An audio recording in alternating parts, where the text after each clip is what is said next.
Welcome to Wild West Garage. My name's Morgan, and you already know why you're here, but I'm just going to explain that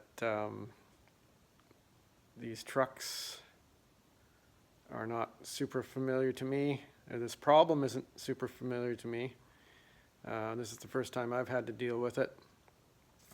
And so, of course, you know, I'm a YouTuber, so when I have a problem I want to solve, I go to YouTube, and I watched quite a few videos on this problem already. And so from 2009 to 2014, Ford F150s, maybe other models too, I don't know, but that's what we're dealing with here. The truck I'm working on is a 2012, and what happened was the fellow that drives it, he drove it home, got in the truck the next day, the next morning to go to work, and he couldn't move the truck. So somewhere between work and home, the transmission line broke off and dumped all the fluid on the ground. So I'm kind of taking a different approach to what I've seen online. So let's go out to the truck and take a look. I've already repaired one line, and you'll see that. So let's go take a look. So here we are underneath the truck. This is right behind the front bumper, and so you can pretty much figure out what I did here. This side was broken off, and here's all the parts to this. So this was inside the hose, this piece here. So, and then that's where it broke off. So that was broken off flush with the hose, and then this was crimped over top of it. And you can see I just took a zip disc and split this and pried it open so I could get that off. So you can see that part right there. That's the crimp. And then this is the retainer thing. It just slides off. And I don't really even know why they have that on there, because you can't get the thing apart anyway. But so what I had to do, and this took a bit of careful cutting, and I realize now that, you know, I could have been a little less careful, because there's this big plastic thing in there and that O-ring. So once you see that black and this white plastic when you're cutting, you don't want to go too much further than that, because the line that this goes onto has a little barb around it, and you wouldn't really want to get cutting into that. And I had to also relieve it on the back side so I could pry this open. So I'm gonna go ahead and fix the other side too, because I know it's gonna break off eventually too. So if you've got one of these trucks, I would suggest you do this repair before these lines break. Save yourself a lot of hassle. This is a no cost. Well, you might have to buy a couple of hose clamps. So for $5 or less and a bit of time, you can fix your truck before this potentially costs you a transmission. Now, I'm not sure what the status of this truck is as far as the transmission goes. It may have suffered some damage, but I won't be able to tell until I get some fluid back in it and, you know, take it for a road test. But I'm not going to do that until I fix this other line. So anyways, yeah, so once you get all the stuff cleaned off this rubber hose, you can just push it onto the pipe coming down from the cooler and put a hose clamp on it, and you should be good to go. So I'm just going to try something here, and maybe we can get a sense of how weak or strong these lines are. I'm going to try and break this one off. It's got fluid all around, but I would imagine that fluid sprayed on it from the other one. But I'm just going to go and see if I can bust this off here. It's tougher than I thought it would be. No, I'm not going to be able to break that. Nope. So anyways, I'm just going to go ahead and start. I'm going to cut it off and pull it apart that way. Yeah, so once you get that plastic thing off, you'd think that you could pull this apart, but you can't. Maybe if I heated it up, I might be able to, but they're just a one-way trip, this one, just to put it together quickly in the factory. They don't seem to have any provision for removing these, so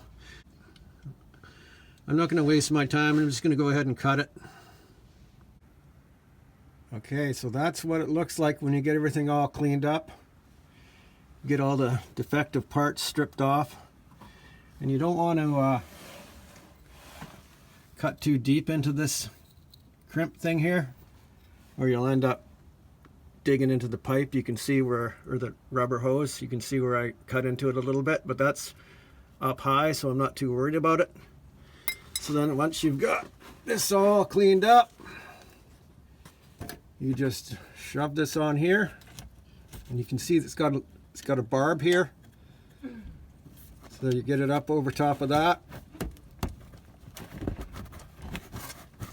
Push that on there so it's up past that barb. Slide your hose clamp up there and tighten it up, and it should never come off.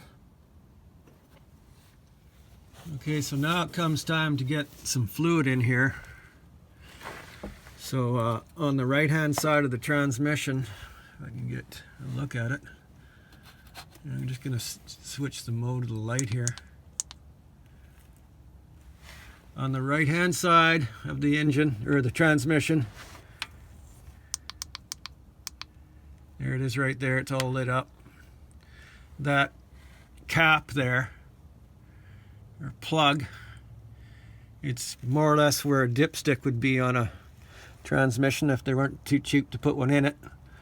And so you need a 19mm open-end wrench, and you just wind that out, and then there's a plastic dipstick in there. You pull that out, and then you can use whatever method you can come up with to get fluid in there. I bought a little pump that runs off my cordless drill, so that's what I'm going to be using. And I'm just going to fill this up until it starts to run over the top. Put the plug back in, start the truck up, and run it through the gears. Maybe if it moves, I'll move it a little bit, drive it around a little bit, and then I'll check it again to see where the level's at. And I believe you have to check this while the truck is running.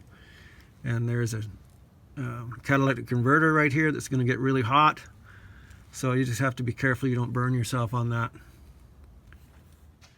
Okay, so it took about 6 liters of oil to get the to where it was overflowing out of the fill port.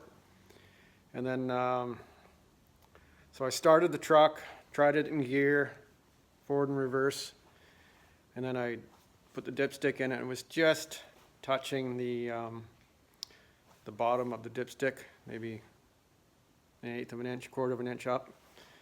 So I drove it, I put the cap back on, I drove it to town, picked up some more oil, picked up 2 more liters, and actually no, I had 7 in it.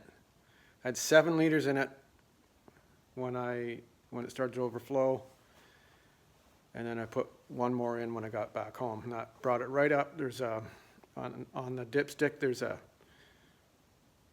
an A and a B, and it was right in the middle of the A and the B after it sat there and idled and probably cooled off a little bit.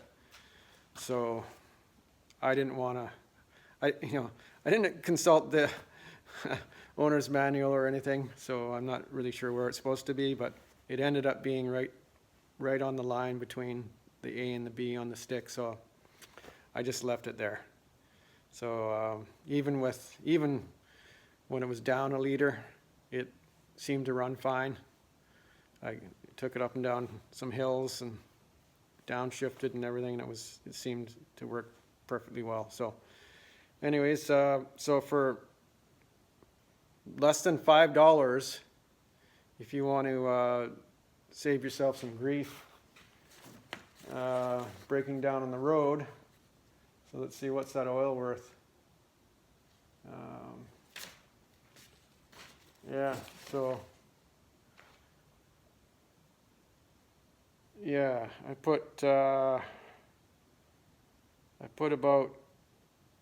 100 and I